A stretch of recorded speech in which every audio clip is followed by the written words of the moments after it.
Sa presyo naman po ng sibuyas, nakitaan po ng pagtaas po ang presyo ng sibuyas sa ilang pamilyan po sa bayan ng Pangasinan.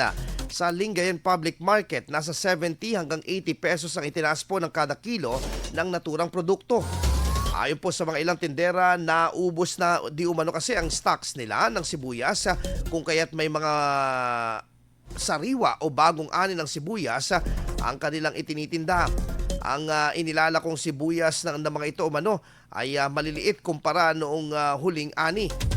Sa ngayon ay naglalaro ng 170 hanggang 180 pesos ang kada kilo ng sibuyas mula sa dati nitong presyo na 100 pesos kada kilo.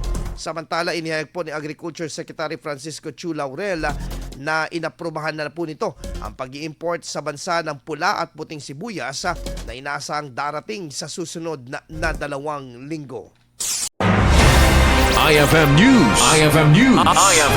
IFM News.